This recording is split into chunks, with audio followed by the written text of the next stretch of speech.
नमस्ते दोस्तों, स्वागत है आपका अपना चैनल बाजार आजकल में। आज हम बात करेंगे यस बैंक के पूंजी जुटाने को लेकर बोर्ड बैठक में हुई कार्रवाई के संबंध में। यस बैंक ने 3 जून 2025 को हुई बोर्ड बैठक का फैसला मंगलवार देर रात जारी कर दिया है। बैंक ने इसकी विस्तार से जानकारी दी है, जो इस प्रकार से है।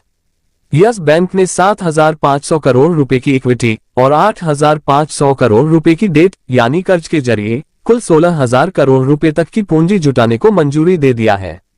ये फंड बैंक की ग्रोथ और मजबूती के लिए इस्तेमाल होगा। यस बैंक ने मंगलवार देर रात बड़ी घोषणा करते हुए कहा कि उसका बोर्ड 7,500 करोड़ रुपए की इक्विटी और 8,500 करोड़ रुपए के डेट इंस्ट्रूमेंट्स के जरिए कुल 16,000 करोड़ रुपए की पूंजी जुटाने को मंजूरी दे चुका है। ये फंडिंग कई चरणों में घरेलू और अंतर्राष्ट्रीय बाजारों से की जाएगी। यस बैंक फंडिंग 7,500 करोड़ रुपए की इक्विटी पूंजी शेयर जारी करके जुटाएगा, जिसमें कुल डाइल्यूशन 10% से ज्यादा नहीं होगा।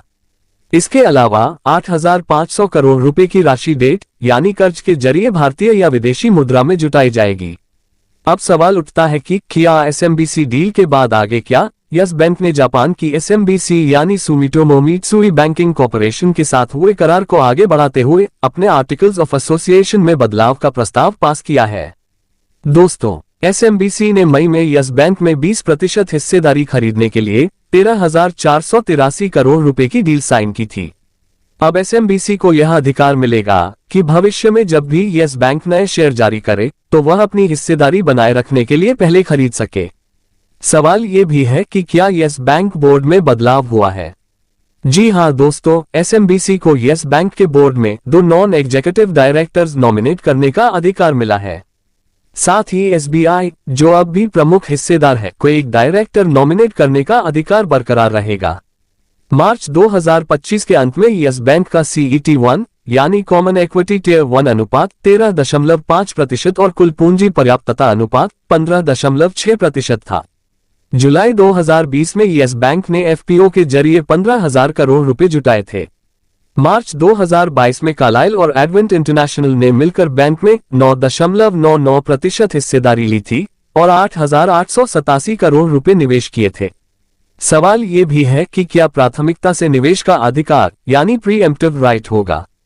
जी हां दोस्तों, एसएमबीसी को भविष्य में किसी भी नए शेयर इश्यू में अपनी हिस्सेदारी बनाए रखने के लिए प्राथमिक अधिकार मिलेगा। बोर्ड की कोई भी अर्जेंट मीटिंग तब तक नहीं बुलाई जा सकेगी जब तक एसएमबीसी और एसबीआई के प्रतिनिधि नामित डायरेक्टर इसे लिखित रूप में मंजूरी न दें।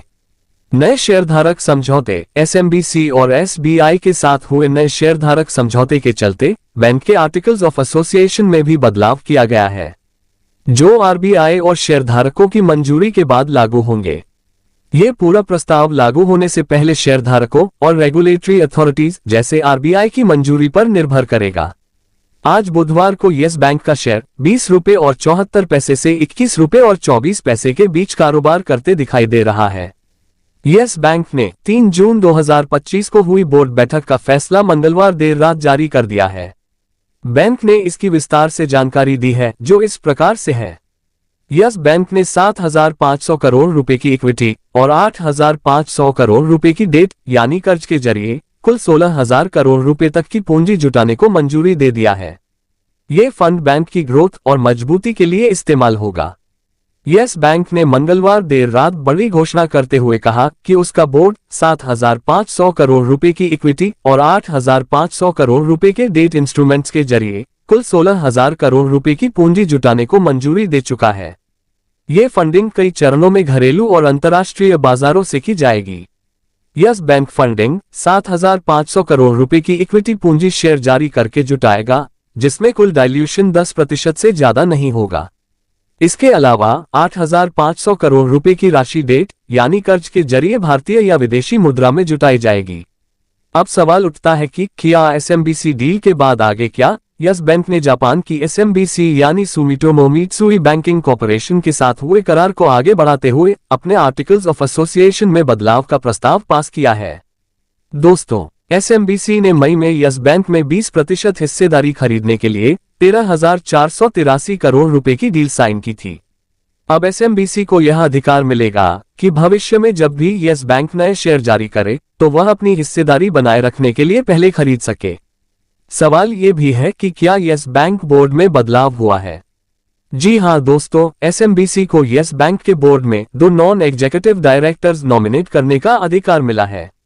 साथ ही एसबीआई, जो अब भी प्रमुख हिस्सेदार है, को एक डायरेक्टर नॉमिनेट करने का अधिकार बरकरार रहेगा। मार्च 2025 के अंत में यस बैंक का CET1 यानी कॉमन इक्विटी टियर 1 अनुपात 13.5% और कुल पूंजी पर्याप्तता अनुपात 15.6% था। जुलाई 2020 में यस बैंक ने एफपीओ के जरिए 15,000 करोड़ रुपए जुटाए थे।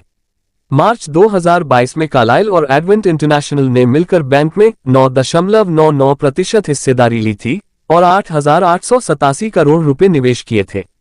सवाल ये भी है कि क्या प्राथमिकता से निवेश का अधिकार यानी प्रीएम्प्टिव राइट होगा?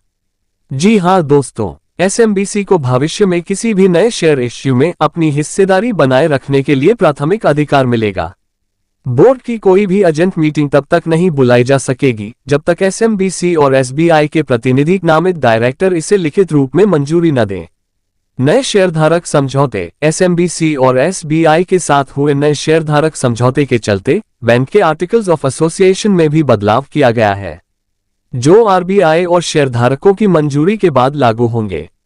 ये पूरा प्रस्ताव लागू होने से पहले शेयरधारकों और रेगुलेटरी अथॉरिटीज जैसे आरबीआई की मंजूरी पर निर्भर करेगा। आज बुधवार को यस बैंक का शेयर 20 रुपये और 74 पैसे से 21 रुपये और 24 पैसे के बीच कारोबार करते दिखाई दे रहा है। यह वीडियो आपको कैसा लगा कमेंट कर अवश्य बताएं। वीडियो को लाइक और शेयर अवश्य करें। इसी प्रकार से स्टॉक मार्केट की बात हर रोज लगातार सुनने के लिए चैनल को सब्सक्राइब अवश्य कर लेंगे। हम पुनः मिलते हैं एक नए दमदार स्टॉक के साथ। तब तक के लिए नमस्कार। जय हिंद।